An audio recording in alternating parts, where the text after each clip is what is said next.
স্বামী মারা যাওয়ার 1 মাসের মাথায় উপায় না পেয়ে 4 বছরের ছোট মেয়েটাকে নিয়ে যেদিন ছোট বোনের বাসায় উঠেছিলাম, সেদিন না বুঝতে পারলেও আন্দাজ করতে পেরেছিলাম আমার এই আগমনে আমার ছোট বোন বা তার স্বামী দুজনের কেউই খুশি হয়নি।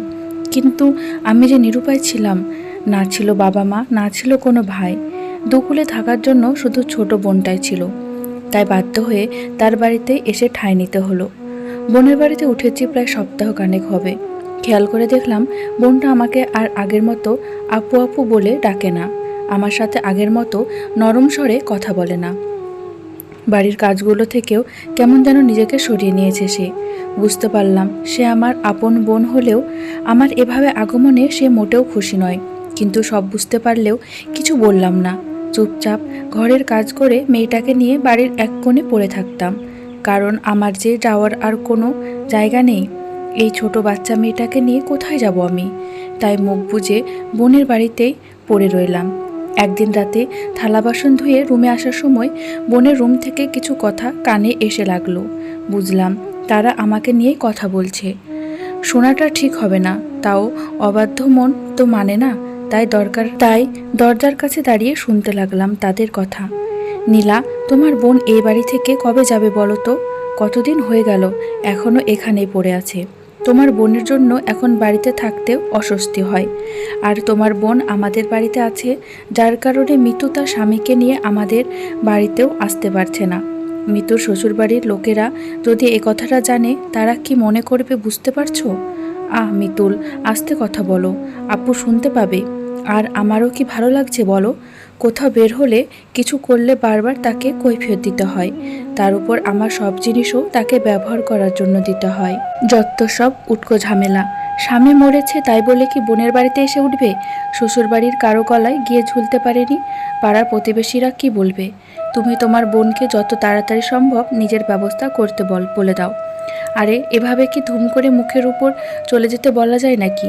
কেউ জানলে তো আমাদেরই দোষ দেবে। না পারছে গিলতে আর না পারছে সইতে। ধুর, যত সব ঝামেলা আমার ঘাড়েই এসে ঝুলে।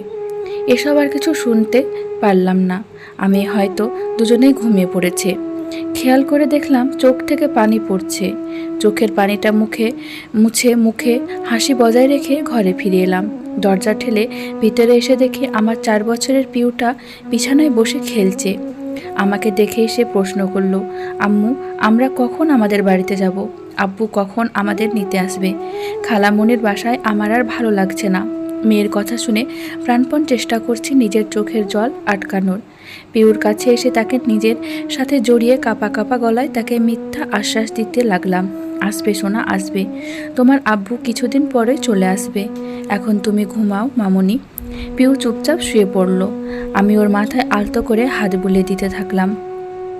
তবে আমার চোখ থেকে এখনও পানি পড়ছে। আমার স্বামী রাতুল 1 মাস আগে রোড অ্যাক্সিডেন্টে সে মারা যায়। রাতুলের আপন বলতে তার মা, বড় ভাই আর একটা বোন ছিল। আমার আর রাতুলের বিয়ের কয়েক মাস পর আমার শাশুড়ি মারা যান। রাতুল পিউকে নিয়ে বেশ চলছিল আমার জীবন, মোটামুটি সচ্ছল ছিলাম আমরা। রাতুল যখন বেঁচে ছিল আমার আত্মীয় স্বজনের অভাব ছিল না, কিন্তু রাতুলের মৃত্যুর পর আর কেউ আমার পাশে এসে দাঁড়ালো না, এমনকি তার ভাই আর বোনও না। বুঝলাম তারা শুধু নামে আত্মীয় ছিল। রাতুল যখন বেঁচে ছিল তখন সপ্তাহে 2-3 বার নীলা আমাকে ফোন করত। তাদের বাসায় বেড়াতে আসলে আমাদের আপ্যায়নের কমতি ছিল না। কিন্তু এখন গোসল করে বের হতেই ছুটলাম নীলা কাউকে ধমকাচ্ছে। আমি তাড়াতাড়ি রুম থেকে বেরিয়ে দেখলাম নীলা আমার ছোট পিউটাকে ধমকাচ্ছে। এই তুই ফ্রিজ থেকে কাকে জিজ্ঞেস করে কেক নিয়েছিস? এটা নিলয় এর বাবার ওর জন্য এনেছিল, আর তুই কিনা সেটা নিয়ে খাওয়া শুরু করে দিয়েছিস। আজ ছেড়ে দিলাম, কিন্তু আরেকদিন যদি না জিজ্ঞেস করে কোনো খাবার খেয়েছিস তাহলে তোর পিঠের চামড়া তুলে ফেলবো আমি। যত সব ঝামেলা। নীলা পিউর হাত থেকে কেকের পিসটা কেড়ে নিয়ে ডাস্টবিনে ফেলে দিল। আমি সামনে এগিয়ে গেলাম না, ঠায় দরজার সামনে দাঁড়িয়ে রইলাম। নীলা চাইলে কিন্তু কেকটা আমার মেয়েটাকে দিতে পারত, কিন্তু সে তা না করে কেকটাকে ডাস্টবিনে ফেলে দিল। এখন প্রায় বিকেল 3:30। আমি আমার সব জিনিসপত্র গুছিয়ে নিলাম। আর যাই হোক, যে বাড়িতে আমার মেয়েটাকে সামান্য কেক খাওয়ার জন্য কথা শুনতে হয় সে বাড়ি আমি আর আশ্রয় নেব না। মানুষের বাড়িতে কাজ করে রোজগার করব, তাও আর অন্যের উপর নির্ভরশীল থাকবো না। আচ্ছা, টাকাই কি সব? টাকা ছাড়া কি আর কারো সাথে সম্পর্ক রাখা যায় না? পরক্ষণে নিজের মনকে বললাম, হ্যাঁ, দুনিয়াতে এখন টাকাই সব। টাকা ছাড়া যে মানুষের কোনো মূল্য নেই। রাতুলের মৃত্যু সেটা আমাকে চোখে আঙুল দিয়ে দেখিয়ে দিয়েছে। নীলা আর তার স্বামী চাইলেই আমাদের সাহায্য করতে পারত, তাদের সে সামর্থ্য আছে, কিন্তু তারা তা করল না। নীলার স্বামীর কথা না হয় বাদ দিলাম, নীলা তো আমার নিজের বোন। সে কি করে আমার এই দুঃসময়ে এরকমটা করতে পারল? সে কিন্তু চাইলেই তার স্বামীকে বুঝিয়ে আমাদের তার বাসায় রাখতে পারত, কিন্তু সে উল্টো আমার বাচ্চাটাকে তার সাথে খারাপ ব্যবহার করেছে। ঠিক আছে, থাকো তোমরা তোমাদের টাকা নিয়ে। যে টাকার জন্য তোমরা আমাদের সাথে সম্পর্কটা শেষ করলে, একদিন সেই টাকার জন্যই তোমরা আমাদের সাথে আত্মীয়তা করতে আসবে। এগুলো ভাবতে ভাবতে ছোট্ট পিউকে নিয়ে জীবনযুদ্ধে নেমে পড়লাম আমি।